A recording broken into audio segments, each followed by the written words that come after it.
Bueno, bienvenido Yerandi. Gracias. Cuando uno hace una presentación para el gremio teatral cubano, uno casi siempre obvia la parte de presentar al autor, porque somos como una familia teatral.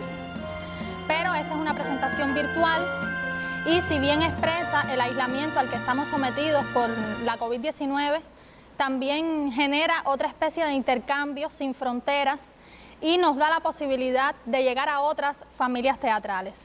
Es por eso que tengo que empezar presentando a Yerandi Fleites, el autor del libro que vamos a presentar hoy. Voy a decir 3 elementos fundamentales. El primero, él es de Ranchuelo, un pueblito de campo al centro de la isla. Lo segundo es que con 37 años tiene 14 obras escritas.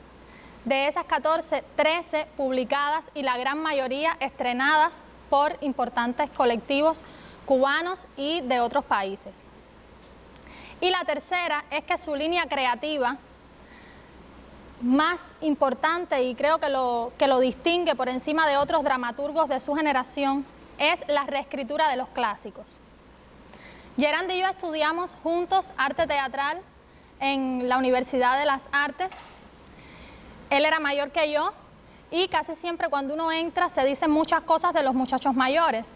De Yerandi siempre decían que era un guajiro cerrero, que es como se le dice a la gente de campo.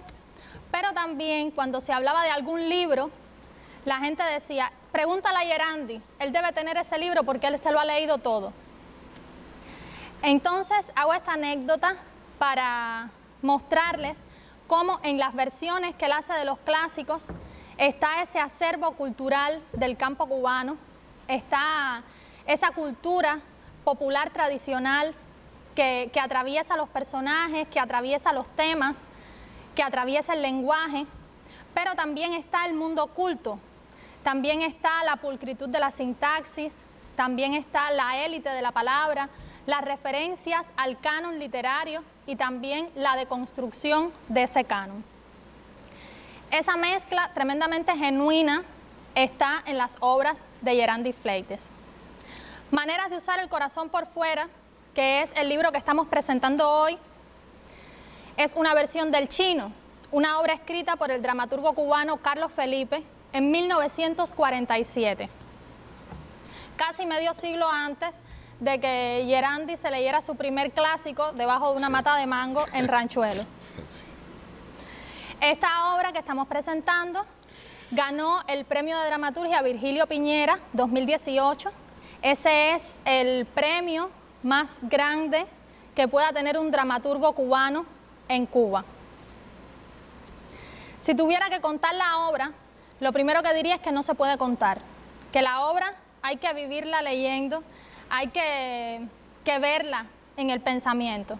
Pero les puedo decir algunas cosas para enamorarlos un poquito y que se lancen a la lectura de este texto.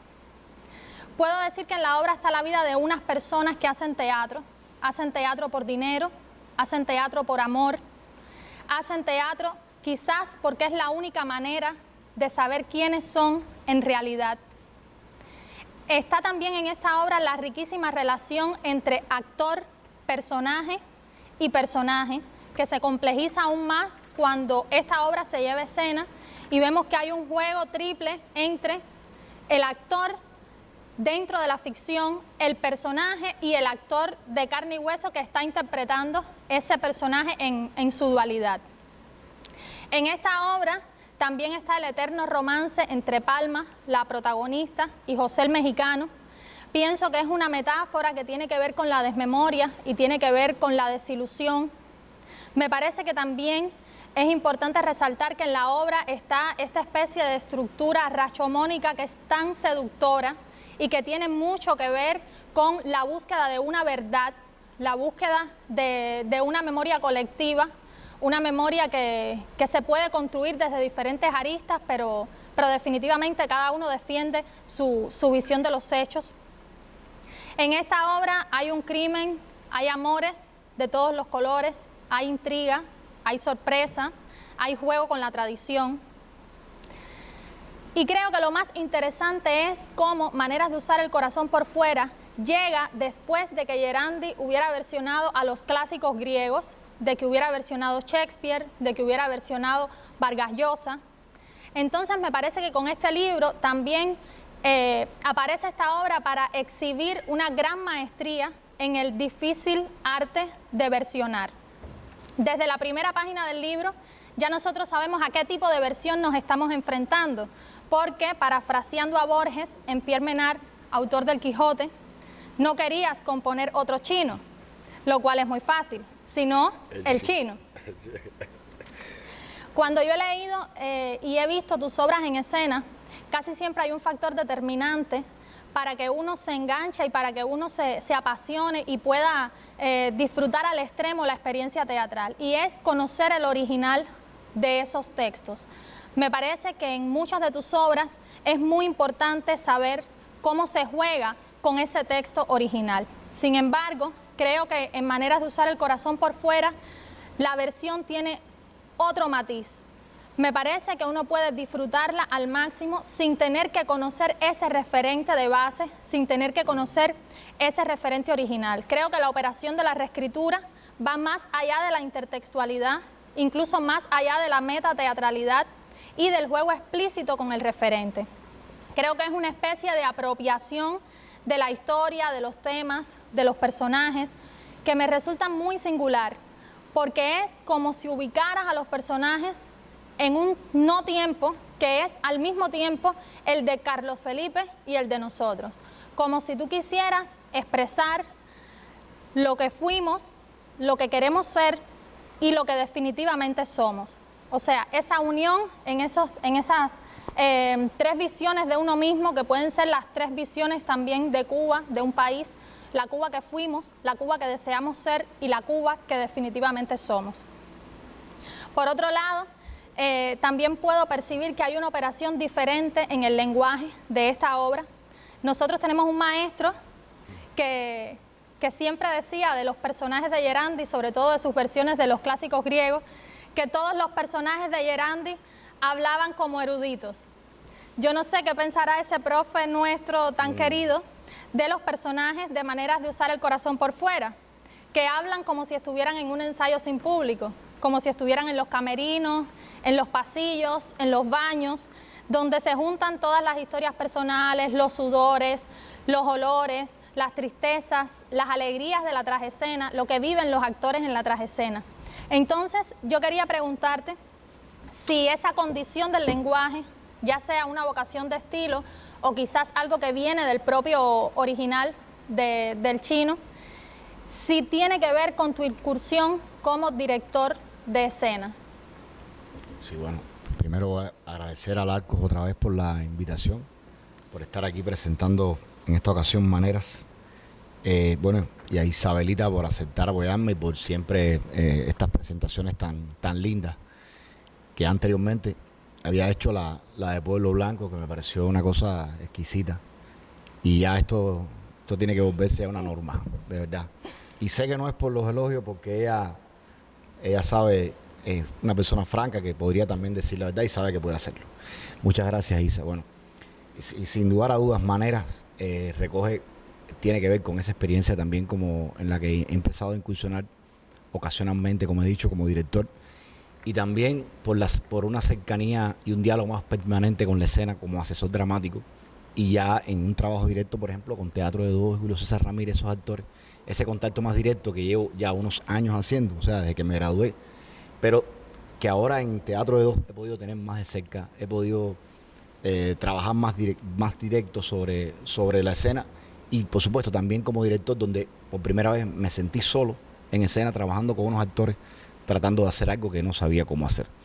Y también Maneras es como una suerte de documental de todo eso, de todo lo que uno explora en el teatro, de todo a lo que se enfrenta, de todo lo que tiene que hacer con las manos, de las alegrías, de las tristezas, de los dolores que hay, de las frustraciones que hay alrededor de eso, ¿no? Y es como el ensayo sobre el teatro, ¿no? Bueno, quisiera hacerte otra pregunta. Sí. Me parece que en este texto tú no renuncias a un tema que ha sido centro para la dramaturgia cubana desde todas las épocas y es el gran tema de la familia. Aquí se habla de familia teatral, como dice Sergio, uno de los personajes de tu obra. Quisiera saber si esta conexión que yo hago es casual o realmente a la hora de reescribir estos personajes y de reescribir esta historia, tú tuviste presente esa especie de reverencia a la tradición teatral cubana con el tema de la familia. Sí, sin lugar a dudas. Es exactamente como como lo preguntas, que es una gran afirmación. Yo creo que y hay otras personas que se han referido a eso, ¿no? Que el teatro cubano es una gran familia, incluso se habla de las parejas del teatro cubano, la familia del teatro cubano, y eso quizás que somos un país pequeño y somos una familia teatral que se organiza en un festival y es como todos somos muy próximos, ¿no? Es como una línea de sangre que nos une ahí, y eso es detectable en Cuba. No puedo hablarte de otros lugares que suponiendo que son más grandes, es más amplia la tradición, es más intenso lo que pasa, a lo mejor es más difícil de detectar. Pero en Cuba sí. En Cuba, con sus alondras y con sus demonios, creo que tenemos una familia teatral que vive a ese nivel, que vive con ese tipo de interacciones, que es capaz de herirse y también de compadecerse. Y yo creo que también un poco la teatralidad de la familia misma, ¿no? Y un poco la instancia de conectar con la tradición y ver en qué lugar de esa familia me encuentro yo, cómo dialogar con eso, ¿no? Es como una visión que creo que todavía somos muy jóvenes como para sacar conclusiones al respecto, pero creo que más o menos eso. O sea, y el diálogo con la tradición, que para mí es fundamental, porque siempre me pregunto, cuando enfrento un nuevo proceso de trabajo, en qué lugar de mi vida me encuentro, qué lugar tengo yo en el teatro cubano y qué me toca hacer ahora. Y ese proceso entonces se abre de nuevo con todos esos grandes fantasmas que pueden ser Estorino, que puede ser Carlos Felipe, que puede ser Piñera, Héctor Quintero y todas esas grandes voces, todos esos grandes muertos que nos acompañan y nos iluminen siempre. Que es la familia de uno, que es la familia de la biblioteca de uno, del teatro, que son los intertextos, las personas a las que uno acude constantemente en busca de respuestas cuando se traba la cosa. Bueno, la última pregunta que quiero hacerte tiene que ver con tus mujeres, con tus heroínas. Sí. Este libro está dedicado a Giselle, que es tu esposa, la madre de tus hijos, y yo siento que también una especie de guía espiritual.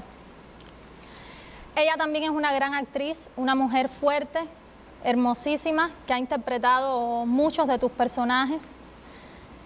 Y yo creo que ella también está en Palma, como también está en muchos otros personajes que tú has hecho, quizás inspirado en ella. Yo quisiera preguntarte cómo tú vives esa relación con alguien que es fuente de inspiración para la escritura en solitario y al mismo tiempo es una actriz que su cuerpo, su voz, su biografía personal y sus emociones van a ser quizás el último soporte de ese personaje que tú creaste. ¿Cómo vives esta relación que yo creo que es mucho más compleja que la relación entre dramaturgo-director? Sí, eso es una pregunta grandiosa. Bueno, yo creo que después que obviamente, es como lo dices, Giselle es una gran fuente de inspiración. Yo creo que desde que yo la conocí, mi teatro cambió. Y cambió porque esto siguen siendo largas discusiones, largas conversaciones alrededor del teatro. Ella me ha acompañado, me ha guiado hacia esa sensibilidad de lo que es la escena, de lo que es un actor, comprometerme con eso. Es la persona que escucha mis textos, cada una de las escenas, la que se compromete con esas emociones, la que me ha permitido entender que la palabra también es sentimiento y cómo producir sentimiento a través de las palabras y cómo cargar un texto de emociones. Eso es una cosa muy difícil, es una cosa muy complicada porque uno produce literatura y uno puede ser más o menos lírico cuando produce una frase, pero producir un sentimiento detrás, que un actor lo pueda detectar, llevarlo a él y traducirlo, eso es un estado de complicidad que se produce cuando uno tiene un contacto más allá con un actor y con la escena. Y es una cosa que está más allá del teatro mismo, que está ligado a eso que tú explicas, a ese nivel de entramado, de vivir como experiencias constantes, no solamente en la escena, sino también en la casa. Y he tenido la suerte, he tenido la dicha de aprender mucho de ella, he tenido la dicha de que me acompañe en la casa, de poder haber construido una familia con ella y que haya interpretado personajes míos. cuando yo la veo en escena interpretando personajes míos, me siento la persona más feliz del mundo, la persona más realizada del mundo, el mejor profesional del mundo, porque me entiende perfectamente, yo le entiendo a ella, y esas claves no llegan a veces ni siquiera a notas. Es una relación de amor y de familia, y lo que explicaba antes, y de familia teatral. O sea, concebir todo eso es también una escuela. O sea, yo recuerdo que Nara nos decía a nosotros cuando estábamos en el aula, muy jovencitos, que el teatro no estaba en el teatro. Y yo creo que también es verdad. Y si no eres capaz también de cargar con él a tu casa, vivirlo, conversarlo, discutirlo, desmenuzarlo, pues entonces esa verdad no aflora como tiene que aflorar de verdad después. Qué bonito. Emocionado. Bueno, solamente me queda decirles que este libro es una maravilla, es una lectura fascinante y que yo pienso que en sus páginas está desde ya el augurio de una puesta en escena increíblemente buena. Muchas gracias. Gracias. Gracias a ti.